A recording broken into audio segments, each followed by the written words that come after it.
Hello. Hey. And hi. WrestleMania is just right around the corner, folks. Specifically, the upcoming WrestleMania 41. Now, growing up, the very first WrestleMania I ever seen was WrestleMania 8. Or, do this. WrestleMania 8. Now, this was back in 1992. Yeah, WrestleMania 8. When I watched that entire show, that is when I officially became a instant, permanent Bret Hart fan. Bret Hart. Oh, you can see. Okay. That's right. Bret Hart.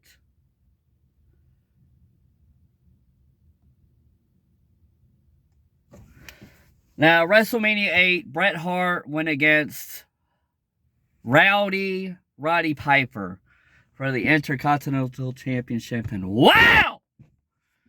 That match was like literally the best match on the card.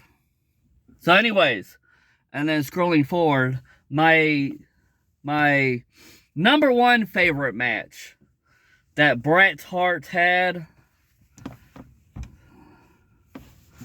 once again, Bret Hart, my favorite match of all time that Bret Hart had, that you see on your screen right now,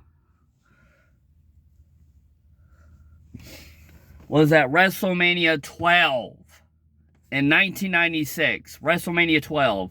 Bret Hart versus Shawn Michaels in a 1-hour Iron Man match. In an interview on Inside the Ropes YouTube channel, Bret Hart said, after that match that he had against Shawn Michaels at WrestleMania 12 in that 1-hour Iron Man match, Bret Hart,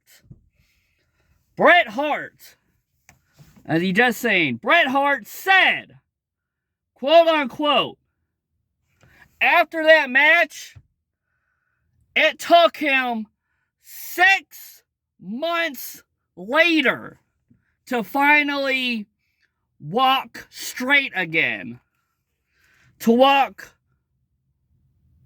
coherently straight again, because his body was physically messed up from that 1-hour WrestleMania match at WrestleMania 12 when Bret Hart versus Shawn Michaels took place. WrestleMania 12. Look up that match. WrestleMania 12, Bret Hart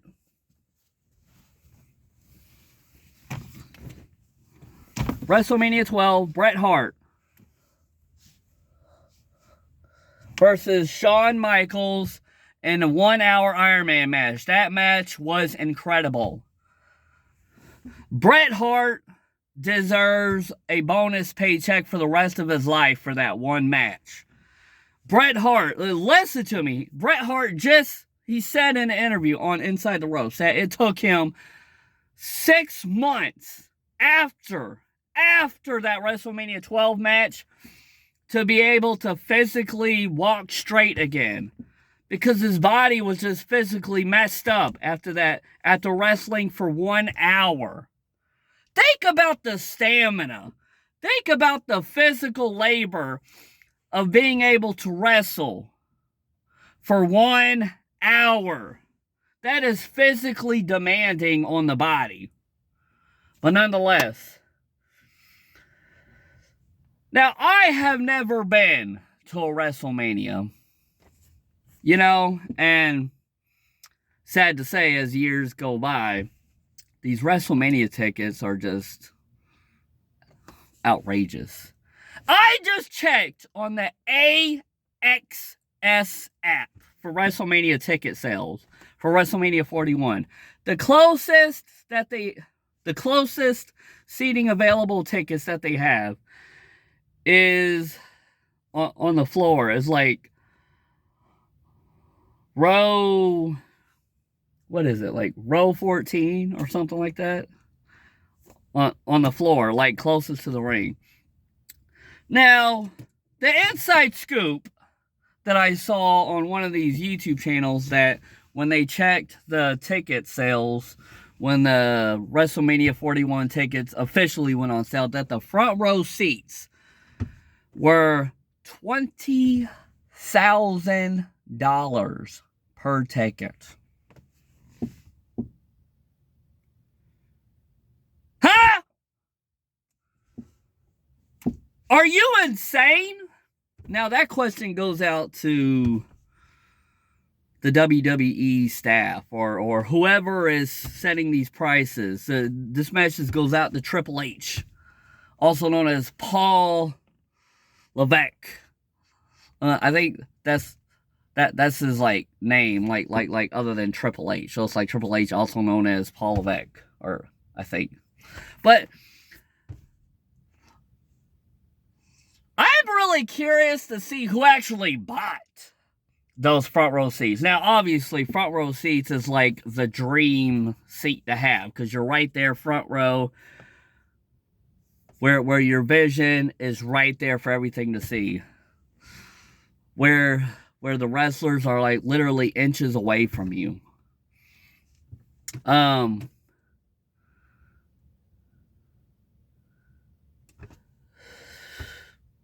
am just saying, like, who are these people that actually paid $20,000 for a front row seat at WrestleMania 41?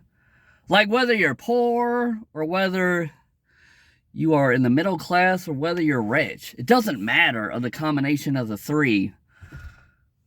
Why on earth would anyone pay that price?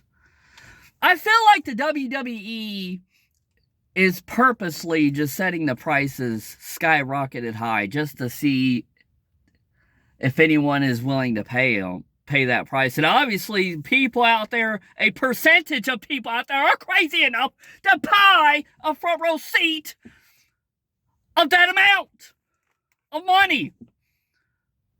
Would I ever spend that amount of money on a front row seat? No! Absolutely not! That is insane! Now, would I ever like to go to a WrestleMania and to have an opportunity to sit in the front row? Of course, yes, but not at that price. No, thank you. Now, this is just constructive criticism. If you are a fan of the WWE, awesome. Am I a fan of the WWE? Yes. And as a fan, and if you are a fan, we all have equal rights to provide constructive criticisms. That is not disrespect towards the WWE. This is constructive criticisms towards the WWE. Now, I wish